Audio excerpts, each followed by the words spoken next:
Hi everyone, and welcome to the All Things ITSM Global Podcast. We're coming to you from SITS in London. I'm Kirsty McGowan, and I'm here with Ivan McFarlane. Good day. And our guest John Hall from BMC. Welcome, John. Good morning. So tell us, the service desk, what do you think its place is now? And things have changed so much with a digital workplace and everything else. What's the service desk place now? It's a really interesting question. What we're seeing out in the industry is that so much more of business is becoming IT enabled. And I mean, there are thousands and thousands of examples. Yep. What it means is that people are actually touching digital technologies in places that they weren't even just a few years ago. So it's an interesting challenge for the service desk, because what we're actually seeing is a lot of organizations suddenly finding the need to deal with digital technology in facilities, in HR, in travel booking, and an effective service desk probably needs to shift into a role where it can be an enabler of these digital workplace services. And are you still seeing service desks doing things that have got nothing to do with IT and things getting integrated together? We are seeing IT providing service in those areas. There's a lot of focus on more and more self-service. Yeah. And so we have interesting cases of very big companies where whatever you log is a case. They don't present to the end users the notion that they have to call IT for one thing, they have to call facilities for another. There's a one-stop shop, perhaps a web portal, or access to live chat, or access to a more traditional phone system. But actually, what they're trying to do is mask the complexity of what goes on under the bonnet, and just give people a seamless experience for whatever they want to do. I think the people coming to the workforce now, they're used to getting their service in a whole lot of different ways, being able to crowdsource it, and it's, I think some service desks are struggling with where they actually fit in that world now. And everyone expects immediacy. They don't want to wait an hour for you to fix something. It's supposed to be, you tell me about it, I'm going to solve it straight away. Yeah, indeed, and we're all conditioned into that behaviour by the things that are available to us. An example I was thinking of just this morning is I was changing an airline seat on my mobile. Yep. And when you think how many systems you're touching, in doing that, I'm touching CRM, I'm touching the probably revenue control, and then there's a whole bunch of scary operational things, and there's probably mainframes involved, there's probably newer technology.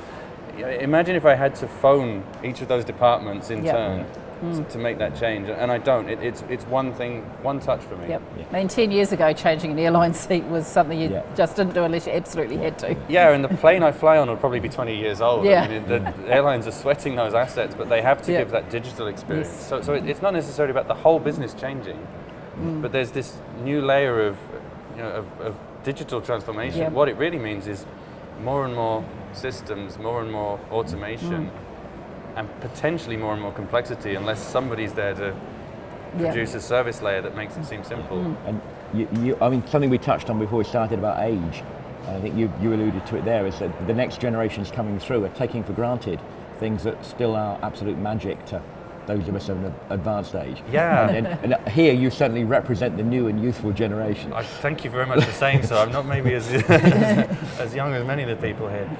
But I do agree with you, and sometimes it kind of bemuses me, I guess, that we take people out of universities, and that's quite a frequent route into service desk and IT support. People often use it as a means to get into the IT industry. But now we're taking people out of universities who have probably existed on mobiles and tablets. Facebook now is, its primary means of access is mobile by some distance. Yeah. And then we put them in front of a desktop PC and say, here's a system.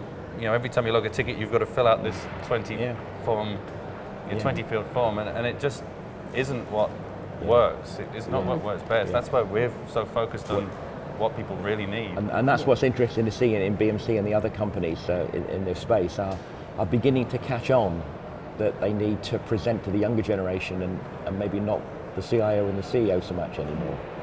Yeah, and there's really simple ways to do that. For example, with mobile, I think if you wind back 5 years ago, people saw mobile as a tool for field support. Yes. Yeah. But then a big realization for me was when I was at an office not far up the road, a big telco company who were a customer of ours, I was coming down in the lift. There were 4 people in the lift, and there were 7 cell phones on display. Yeah. And 2 of them are mine, but I'm a product Yeah. manager and I deal with mobile Yeah. tools, so that's allowed. But I was still only, contributing to the average rather than breaking it. Yeah. And people are finding, you can watch people in an office, they're finding little ways to use their phones to fill time. Now, when we look at the experience that a customer might have waiting for their service desk ticket to be resolved, there's little break points because maybe people aren't at their desk, people are in a meeting. Mobile is great in the office. Yeah. And it's just, I think what we've been endeavoring to do is spend a huge amount of time with customers, literally follow people around, shadow them, work with them, Yep. understand how we can learn from the way perhaps this a newer generation is using technology, and not just meet their expectations, but actually use those things to let the business do better. Yeah, I agree. I mean, I certainly think that I've learned a lot more about expectations from my children than I have sometimes from my peers in the last 10 years. Yeah. I have a 19-month-old, and the first thing he really reached out and touched was our Yeah. iPad. Yeah. I kind of put that away after that. Yes. Yeah. No. But yeah, you will learn and learn Yeah, as you Yeah. go. No, I have a 6-year-old grandson, and the iPad is, as far as he's concerned, it's his. He can do anything with it. I mean, he can probably do things on it that I haven't thought about, because it is his native technology. It's what It they're is. growing up with. And there is that degree of intuition. Those of us of much more advanced age, were thinking that we were building systems and services that were intuitive, but the concept of intuition has changed. Yes. And you now have a 6-year-old to which the iPad is obvious. Yeah. So you have to think differently in building things, and that's the product manager's job, I presume. Yeah. And it's a fun job as a result. Yeah, I bet it is. It would be very interesting being able to, because you have to be ahead of the game. You have to see what's coming up and be ready to meet it. Yeah, I see it. I see it as much as anything as being the voice of the customer back into Yes. our R&D organisation. Yep. We have a lot of extremely talented developers. Yeah. I mean, they're mind-boggling, some of them, how clever they are. Yeah. But of course, they're working in an office every day, and as a Yes. product manager, a big part of what I do is to get out to customers, be out on the road, always take opportunities to learn. I mean, even today, one of the things I love about a conference like this is being able to talk with real practitioners. Yes. This is a great conference for practitioners. Yes. And so hearing the case studies, talking to people, that's a huge input to what we do. Yeah, actually understanding how people work, how they want to work, and who they what are. fits. Yes. Who they are. Yeah. I mean, we spend time with service desks, and it's not even just about what they expect their features to be. Yeah. If we understand, if we get a real depth of it, because we have a lot of technical knowledge. I mean, we're built. BMC is a well-established company. Yes. Most of us have worked in ITSM for a long time, but actually spending time walking a mile in people's shoes. Yeah. What would make you successful as a person? How can and what comes out of that? People want to progress. Yep. They want to be seen to be successful. They want to be able to fix that call in 1 minute instead of 3. Yeah. Yeah. So there is a role for tools in that. Oh, there definitely is. They certainly need to be there. It's working out the best way to present that both to your customer and to your service desk. So it's seamless for both of them, and it's easy and intuitive. And as Ivor said, intuition is changing. The way the next generation coming through just does the stuff naturally. And, Some of us had to learn it. And there are still cultural differences, not just between countries and languages, that don't come back to the developers unless you, with product management, bring that and channel that back. Yeah. But also, as you're saying, as IT support and technology support spreads into new areas, those people in different areas, the non-IT areas like marketing and HR, actually have different cultures, different presumptions, and almost a different intuitions. So that has to be programmed back in too. So it sounds like a challenge. It does sound like a It's a fun challenge. Yeah. So this whole, BMC's been talking a lot about the digital workplace too, which is I read a few of the blogs that you've got out there on, and that's an exciting concept. So absolutely. I mean, we really, it's what our customers again are driving us to.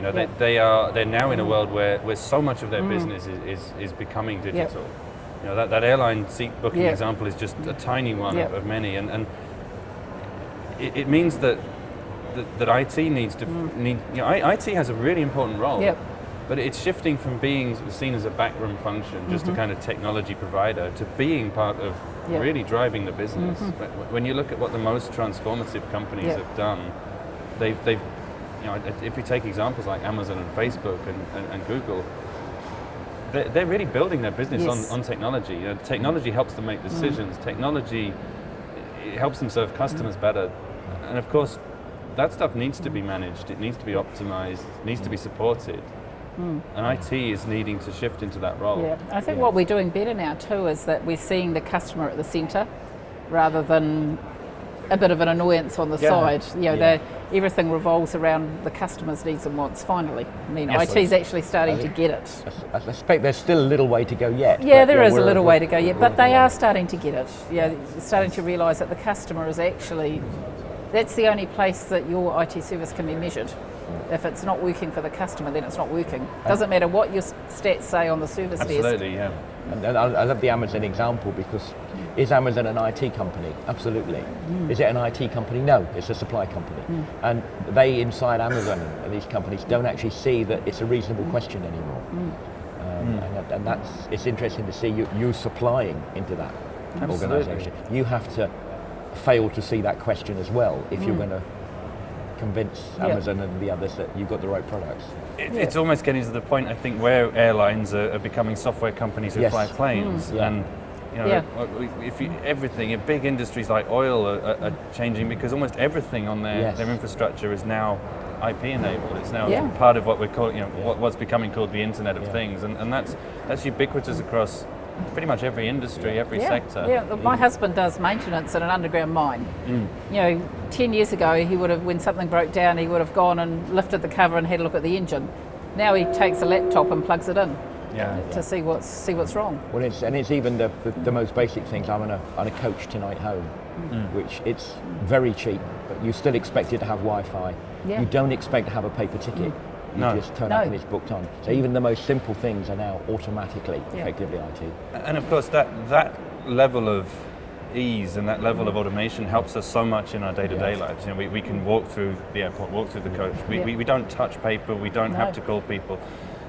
It's almost a no-brainer that if businesses can work like that for their employees and their customers, then they're cutting out the friction, they're cutting out the difficulties people have. Well, one of the games I like to do, if you look at a film that's even maybe 5 or 10 years old, and look at the storyline and the consequences and think, that wouldn't be possible now because... Why don't they just phone them? Why don't they phone them? How could they know where they are? They just look on the GPS system. And it's interesting as you look back even 2 or 3 years, how quickly the plot lines become disabled due to not the technology, but the adoption of that technology. No, life's certainly changing and getting more interesting in IT and out in the business. And you say, IT is the business now. I mean, it's not just this little bubble inside a business. It has to be everywhere. It never should have been different. No, it never should have been, but it was. I mean, I come from a service management background before I got into IT. And we delivered services, but we didn't think we were special. We just delivered services as part of the group. And then I was delivering IT services, and it felt much the same to me. But the people I worked with thought they were different. And that difference is finally fading away, I think. I think it is finally going. So. But anyway, thanks a lot for your time this morning, John. It's been a pleasure chatting to you and seeing what BMC's up to. So, really delight, so thank you. We look forward to hearing more about your digital workplace. Thanks very much. Thank you.